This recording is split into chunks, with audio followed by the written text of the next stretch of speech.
जब औपचारिक स्वागत हुआ, औपचारिक बातचीत हुई, फिर स्कंदक ने कहा कि गौतम चले, अब तुम्हारे जो धर्मगुरु हैं और जिसके तुम अंतेवासी हो, जिनके तुम शिष्य हो, ऐसे समण भगवान महावीर के पास चलते हैं।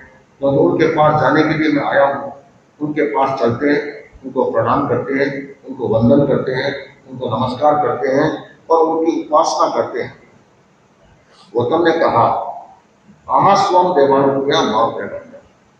कोई चीज अगर करणीय होती है, करणीय, तो भगवान का एक फिक्स वाक्य होता था, ध्यान देते थे, आस्वम देवानुज्ञा, जैसा तुमको सुख हो वैसा करो।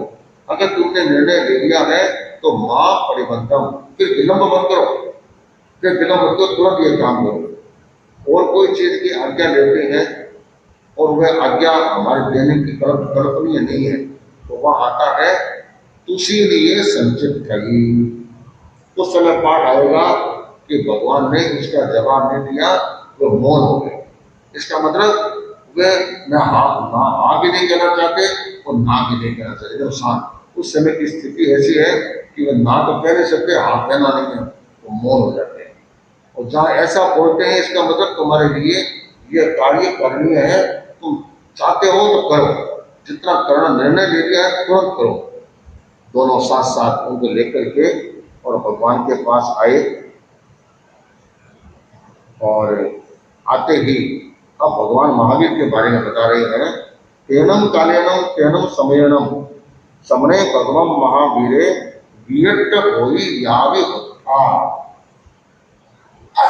जब वे स्कंदक आए उस समय भगवान की चर्या क्या थी, तो भगवान के बारे में बताया है कि वे प्रतिदिन भोजन करते थे। जब वे तीर्थंकर नहीं बने तब तक तो तपस्या में संलीन रहे, तपस्या में लयलीन रहे। एक दिन से दूसरे दिन खाना नहीं खाया, निरंतर तपस्या चली। चाहे पखवाड़ा किया, चाहे 4 महीना किया, चाहे 6 महीना किया, चाहे 3 महीना किया, कोई भी तपस्या की, पारणा किया, अगले दिन से वापस तपस्या। किंतु केवल ज्ञान की प्राप्ति के बाद उनके जो कर्म थे वो क्षय हो चुके थे। अब तो 4 अगत्य कर्म है, उनको क्षय करना जरूरी नहीं है, उनके लिए कोई प्रयास करने की जरूरत नहीं है। वह तो जब समय आएगा तो ऑटोमेटिक आपका काम हो जाएगा। आपके बैंक में रुपये जमा है, आपको उसके लिए प्रयास करने की जरूरत नहीं है। 1 महीना पूरा होता है, ऑटोमेटिक उसका इंटरेस्ट आता है और ऑटोमेटिक जमा हो जाता है। इसी तरह जो काम होना है समय के साथ अपने आप हो जाता है, उसके लिए कोई श्रम करना, धर्म करना जरूरी नहीं होता है। इसलिए भगवान महावीर प्रतिदिन एक समय में भोजन करते थे, ये उनके बारे में बताया। तो प्रतिदिन भोजन करते थे, उस समय उनका शरीर का क्रम क्या था वह बताया है। तैनम समरस्य भगवो महावीरस्य वियट्ट भविष्य शरीरयम होरागम श्रृंगारम कल्याणम शिवम धन्नम मंगलम अनलंकीय विभूषियम लक्षण वंचन गुणोम व्ययम शिल्ये अतीव अतीव उप शोभे माने चित्तई। वहां बताया गया है कि भगवान महावीर प्रतिदिन भोजन करते थे। उस समय उनका शरीर कैसा था, तो उसके बारे में 9 विशेषण बताए कि प्रतिदिन भोजन करने से भगवान का शरीर कैसा था। तो 9 बातें उनके शरीर में बताई। पहला, ओराने, कि उनका शरीर अन्य लोगों से डिफरेंट दिखता था, अलग दिखता था, उनसे मैच नहीं खाता था। तो पता लग जाता, मान लो वे ऐसे 300 साधुओं के साथ भी चलते हैं तो पता चल जाता कि ये महावीर है, ये भगवान महावीर है। इतना उनका शरीर विशेष रूप से प्रधान था। गुरुदेव तुलसी फरमाते थे कि पूज्य कालूमणि जब चलते तो अनपढ़ से अनपढ़ आदमी को लग जाता कि हाँ ये पूज्य महाराज है, ये पूज्य महाराज है। अर्थात उनकी छवि, उनकी दीप्ति अलग प्रकार की होती थी। तो उनका शरीर बड़ा प्रधान था, ओरा नहीं। दूसरा, श्रृंगार।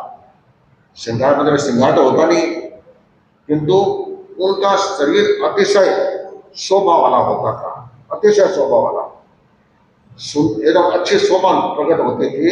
वैसा था। तीसरा कल्याण, अर्थात उसको देखते हैं तो लगता है कि देखते ही जाए, अपलक देखते जाए, ऐसा उनका शरीर था।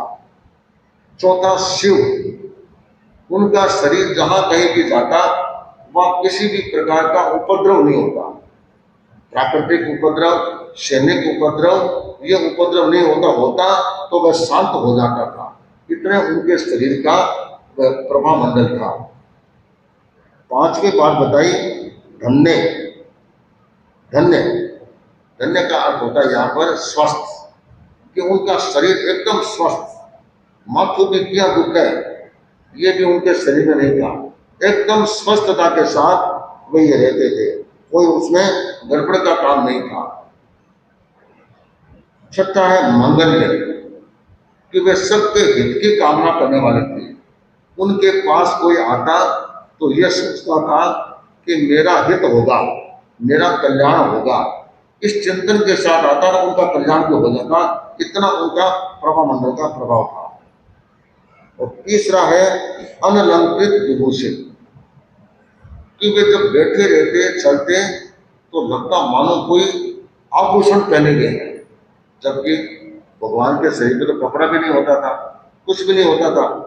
तो किसा कोई मेकअप करता, कैसे कोई स्नान करते, कैसा कोई ये चूर्ण लगाते थे, कैसा कोई सेंटमेंट लगाते थे, कुछ नहीं था। किंतु उनका शरीर एकदम शोभायमान होता था। तो अलंकार तो नहीं है, फिर भी उनके शरीर में ऐसी क्या चीज थी, शरीर की क्रांति, शरीर की दीप्ति, चमक, वह अलग प्रकार की होती थी। कहने को आजकल मेकअप के साधन बहुत चल गए हैं, किंतु जो ओरिजिनल लुक होता है उसका जो रूप होता है वह अलग होता है। अब ठीक है, ऊपर दुनिया भर को थे चढ़ जाए तो ठीक है, वो अलग से लाभ आ गया, क्या अंजानी आपके ऊपर चमक कितने देर रहेगी, कोई खास रहने वाले नहीं है। सदैव मंत्री मुझे बॉम्बे बताए थे, तो बॉम्बे में हमको एक जगह जाना था जुहू की तरफ, वहाँ पिताश्री का एक परिवार है, चौड़िया परिवार, बीएल चौड़िया का, तो वहाँ विजय चौड़िया, कुंदन जी चौड़िया का घर है, तो वहाँ पर एक्टर में बहुत रहते हैं उस एरिया में। तो हमारे साथ 4-5 भाई सेवा में थे, तो हमारा इधर से इस गार्डन में से चलते हैं, वो गार्डन से रास्ता है क्या, कहाँ हमारा रास्ता है। तो मुनिषी तो पहले पधार गए थे, मैं पीछे से दर्शन देता देता आया था, तो मेरे साथ कई लोग हो गए, उस मंदिर से गए, अंदर से गए, महाराज इस जो बगीचा है ना, इस बगीचे में लगभग एक्टर न घूमते, एक्टर न घूमते, वो होगा घूमते होंगे। इतने में एक एक्टर ने पास में से निकली, महाराज इन्हें जानोगे, मन बैठा कि किसी कोई हमारे पिक्चर देख रही है, तो महाराज ये श्रीदेवी है, कोई जमाने में होगी श्रीदेवी नाम की, तो श्रीदेवी है, नाम तो सुना हुआ था, ये श्रीदेवी एक्टर नहीं है, वो आज श्रीदेवी है कि महाराज हाँ बहुत अच्छी एक्टिंग है। तो क्या है, ये तो नॉर्मल लगती है, ठीक है, तो आपका घर के बाहर साउंड हुआ है, ये तो नॉर्मल लगती है, क्या महाराज ऐसे होती है, ये तो जब सिनेमा की शूटिंग होती है ना, तब दुनिया भर को लगा लगू रहा है, और 2-4 घंटा ज्यादा नहीं जाए तो वापस उनको करना पड़ता है, तब जाकर के उनका लुक ठीक बैठता है। देखो ऊपर से कर लो और भीतर का दुख तो वही रहता है, जैसा इंसान का कौन है वो मतदान जो है रजनीकांत, वो एक साउथ का हीरो है ना, ऐसे उसको देखें अगर पंडाल में आ जाए तो लोग धक्का मार के निकाल दें, किंतु एक्टिंग करते हैं उस हिसाब से करते हैं, उनका अलग होता है।